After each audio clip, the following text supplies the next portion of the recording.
ओम गुरुभ्यो नमः। बाकी पर शिक्षा कार्यक्रम में आप सबों का हार्दिक स्वागत है। आज आप सबों के समक्ष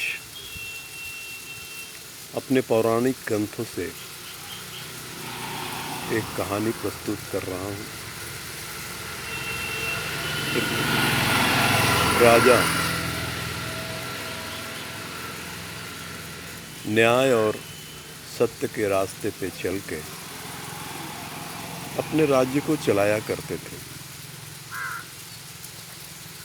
उन्होंने घोषणा कर रखा था कि हमारे राज्य में कोई भी व्यापारी या फिर किसान या फिर आम लोग अगर कुछ बेचने के लिए बाजार में आते हैं और उनका सामान सुबह से शाम तक नहीं बिकता है तो राजा के आदेश के अनुसार उनके सामान को शाम में उचित मूल्य देकर खरीद लिया जाएगा, जिससे उन्हें परेशानी न उठाना पड़े, तो रात्रि में अपने घर जा सके। एक दिन भगवान ने खुद उनकी परीक्षा लेने के लिए बोरे में कुछ टूटे फूटे बर्तन लेकर उपस्थित हो गए और दिन भर उनका सामान नहीं बिका। तब राज्य के पदाधिकारी उनके पास आते हैं और उनसे अनुरोध करते हैं कि भाई ये टूटे फूटे बर्तन आप 1-2 स्वर्ण मुद्राएं ले लो और जाएं।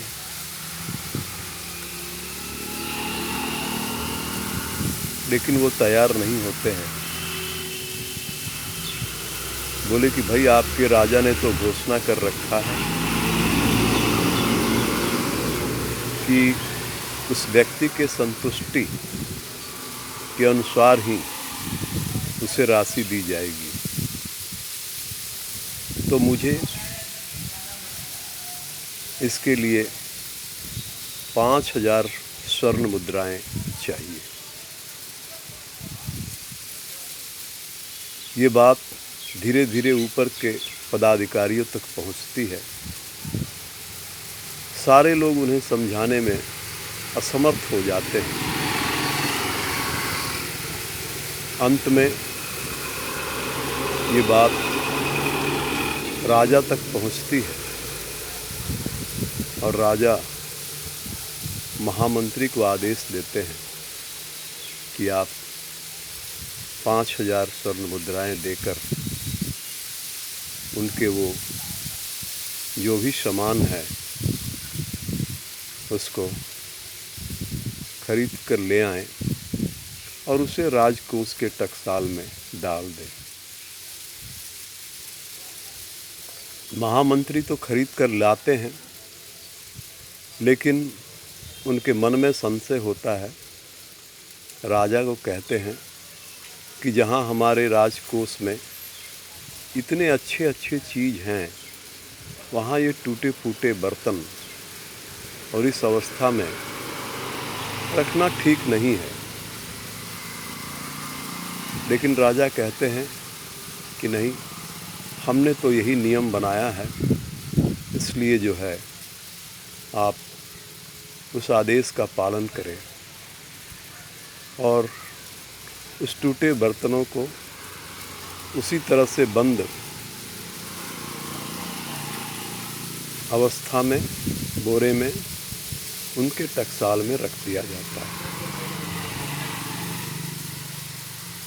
राजा इस घटना से काफ़ी चिंतित हैं और वो रात को अपने महल में टहल रहे हैं। तभी देखते हैं कि महल से एक दिव्य देवी निकलकर बाहर आ रही है और वो उससे पूछते हैं कि आप कौन हैं।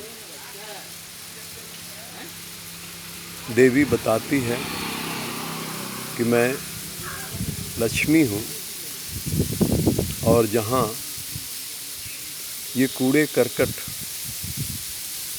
चीज़ें आपके कोष में रखे दिए गए और इस गंदगी के साथ मैं यहाँ नहीं रह सकती हूँ, इसलिए मैं आपके इस महल को और राज्य को छोड़कर जा रही हूँ। राजा प्रणाम करके लेते हैं। वो देखते हैं कि कुछ देर के बाद एक दिव्य पुरुष फिर राजमहल से निकलकर बाहर की तरफ आ रहे हैं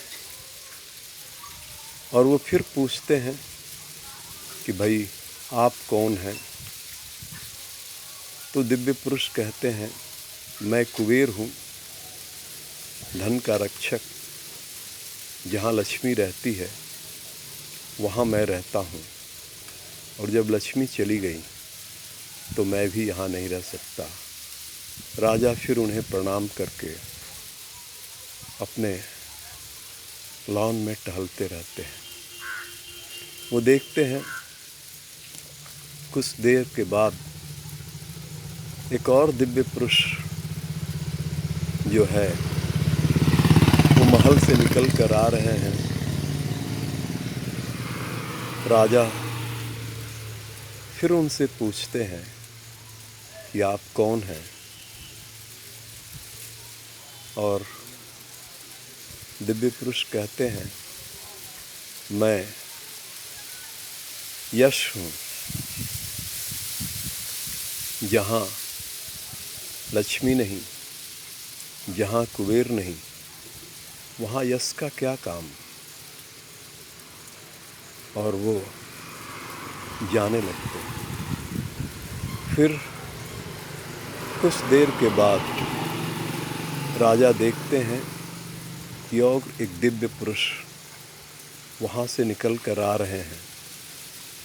राजा फिर उनसे पूछते हैं कि आप कौन। उनका कहना है कि मैं वैभव हूँ। जहाँ लक्ष्मी नहीं, जहाँ कुबेर नहीं, जहाँ यश नहीं, वहाँ वैभव भी नहीं रह सकते। और वो जाने लगते हैं। राजा उन्हें फिर प्रणाम करके अपने लॉन में चलते रहते हैं। उसके बाद थोड़ी देर बाद एक और दिव्य पुरुष राजमहल से निकलकर बाहर की तरफ आते हैं। राजा फिर उनसे पूछते हैं कि आप कौन हैं। तो कहते हैं कि मैं सत्य हूँ। जहाँ लक्ष्मी नहीं, जहाँ कुबेर नहीं, जहाँ यश और वैभव नहीं, वहाँ मैं भी नहीं रह सकता। और वो वापस जाने लगते बाहर की तरफ। राजा हाथ जोड़कर उनसे विनती करते हैं कि भाई मैंने तो सत्य की रक्षा के लिए ही इतना बड़ा कष्ट मोल लिया और आप ही मुझे छोड़कर चले जाएंगे, ये ठीक नहीं है। राजा के बातों को सत्य सुनकर कुछ देर सोचते हैं और वापस महल में चले जाते हैं। सत्य के वापस जाने के बाद धीरे धीरे यश, वैभव, कुबेर और अंत में लक्ष्मी भी वापस आती हैं। क्यों? ये सब सत्य के साथ ही रहते हैं। तो जीवन में सत्य के साथ जीने वाले लोगों को परेशानियां हो सकती है, दिक्कतें हो सकती है, अपमान सहना पड़ सकता है, लेकिन उनके उद्देश्यों में और उनके कार्यों में देर हो सकता है, लेकिन अंततः उन्हें मंजिल अवश्य मिलती है। सत्य में जयते। आशा करता हूँ कि ये वीडियो आप सबको पसंद आएगा। मुझसे आज के इस कार्यक्रम में जुड़ने के लिए आपको बहुत बहुत धन्यवाद।